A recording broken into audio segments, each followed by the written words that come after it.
Hello everyone, I welcome you all on the Lovitas YouTube channel. Hope you all are doing fine with your studies. So इस video में हम एक important topic की बात करेंगे which is juvenile delinquency. This video lecture is in continuation with the videos of criminology and penology.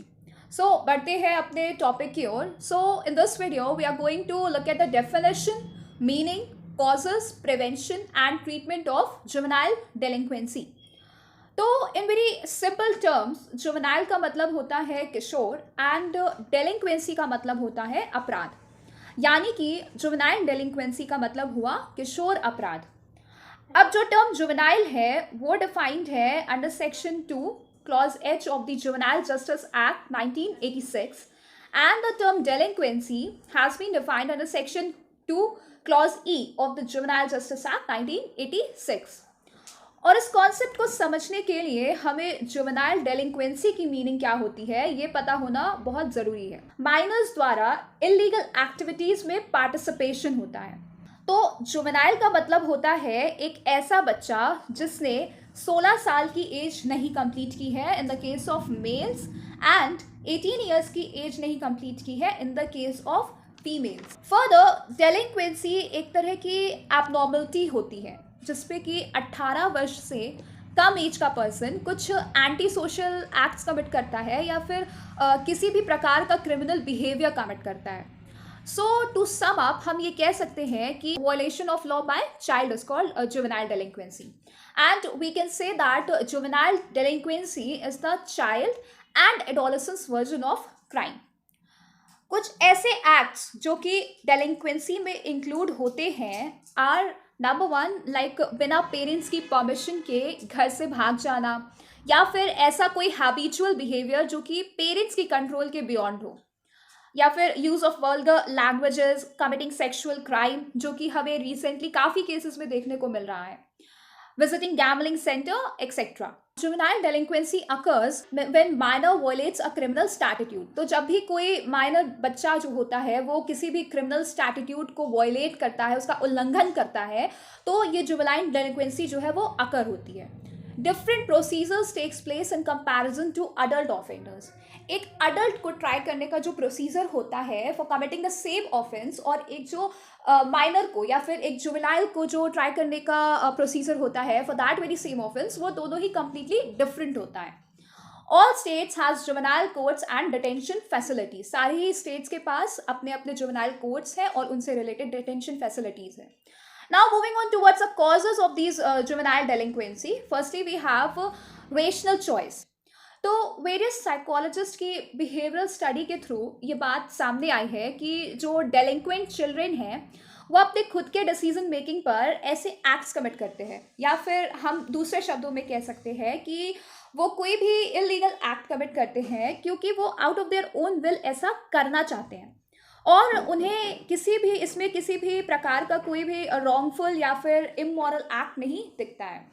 For example एक teenager एक store से एक स्मार्टफोन चोरी करता है क्योंकि वो ऐसा बिलीव करता है कि ये स्मार्टफोन उसको फाइनेंशियल गेन या फिर सोशल स्टेटस प्रदान करेगा, एंड एडिशनली वो ये बिलीव करता है कि the benefits will outweigh the risk of getting caught and facing punishment. इस केस में जुवेनाइल अपनी खुद की रेशनल चॉइस से क्राइम कमिट करने का डिसीजन लेता है based on his own perception of the benefits and cost. Second cause is family influence.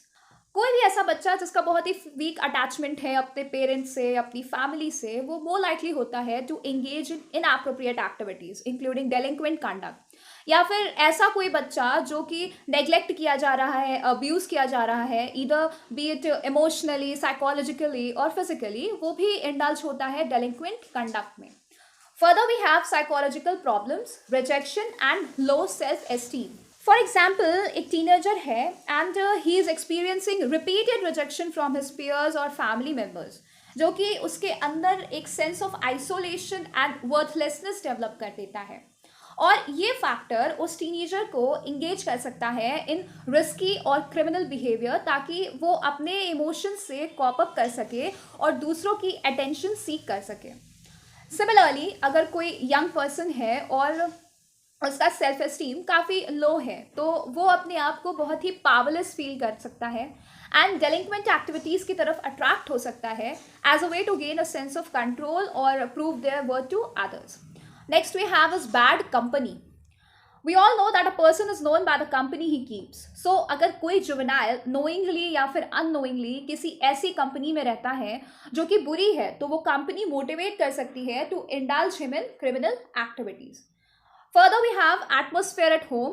तो जो एटमोसफेयर या इन्वायरमेंट होता है एक इंडिविजुअल का घर पे, वो भी कंट्रीब्यूट कर सकता है to the criminal behaviour among young people, such as step mother के थ्रू उनका मिस ट्रीटमेंट, पॉवर्टी या फिर exposure to negative media influences, such as बहुत सारे ऐसे सेक्सुअली एक्सप्लिसिट या फिर ड्रग रिलेटेड कंटेंट पोर्ट्रे किए जाते हैं ऑन वेरियस शोज जो कि ऐसे बिहेवियर्स को नॉर्मलाइज कर सकते हैं in young people and contribute कर सकता है to their involvement in delinquent activities.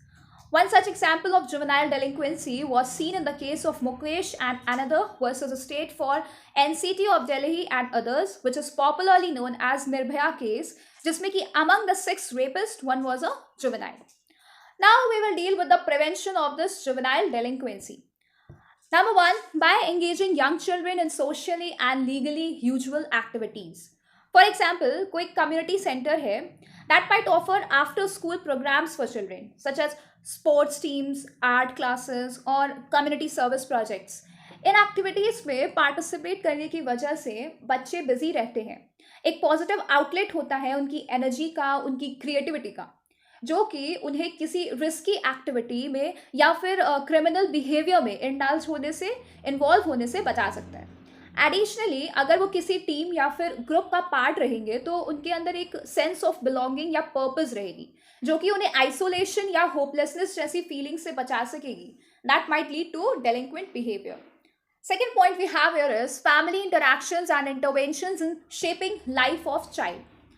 For example अगर कोई चाइल्ड एक ऐसी फैमिली से आता है जहाँ पर पेरेंट्स अक्सर एब्सेंट रहते हैं या फिर अब्यूजिव हैं, तो that child is more likely to engage in delinquent behaviour. However अगर उस फैमिली को काउंसलिंग या फिर अदर इंटरवेंशंस दिए जाए टू इम्प्रूव देयर इंटरैक्शंस, तो वो एक स्टेबल और सपोर्टिव इन्वायरमेंट क्रिएट करेगा बच्चे के लिए, reducing the likelihood of delinquency. Next we have is education and awareness programmes for parents. For example एक ऐसा प्रोग्राम जो पेरेंट्स को एजुकेट करता है about the importance of monitoring their child's online activities और सेटिंग रूल्स एंड बाउंड्रीज, और बच्चों से खुलकर बात करना on the difficult issues such as drugs और alcohol can prevent juvenile delinquency. Fourth, we have is parent-child interaction. Fifth, prevent bullying.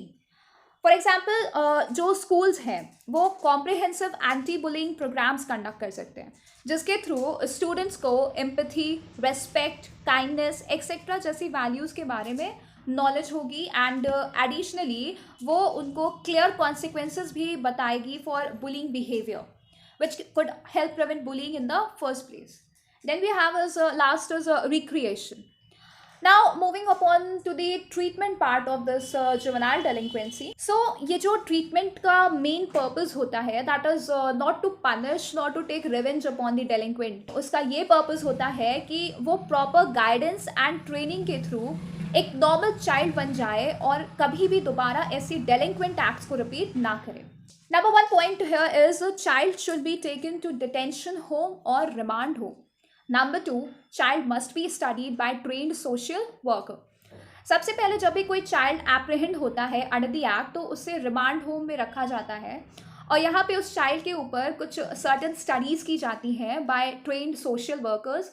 Like क्या reason था कि उस चाइल्ड ने ऐसा डेलिंक्वेंट एक्ट कमिट किया या फिर क्या ऐसे सर्कमस्टांसेस थे जिसमें उसको ऐसा करने पर मजबूर किया, etcetera etcetera. Third is child is provided with educational, vocational and recreational facilities. और इन रिमांड होम्स में उस चाइल्ड को वेरियस फैसिलिटीज़ प्रोवाइड की जाती हैं whether be it related to education, vocation और रिक्रिएशन.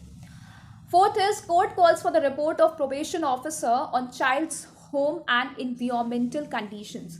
और ये रिपोर्ट इन्फॉर्मेशन प्रोवाइड करती है about the child's living conditions और ऐसे फैक्टर्स को इंक्लूड करती हैं जो कि कंट्रीब्यूट करते हैं या फिर एलिवेट करते हैं चाइल्ड के डेलिंक्वेंट बिहेवियर को. Fifth, establishment of training schools. When child fails to make proper adjustment during probation, child is sent to such certified training schools. सो ये जो सर्टिफाइड स्कूल्स क्रिएट किए जाते हैं for the treatment of children with सब normal mental ability, and ये दो types के होते हैं. Number one, junior schools which is meant for under 12 children, and number two, senior schools for under 16 children. So with this I end the lecture for today. उम्मीद है आपको topic समझ आया होगा. Don't forget to like and subscribe to our channel so you don't miss out any of our latest videos. And as always, thanks for watching.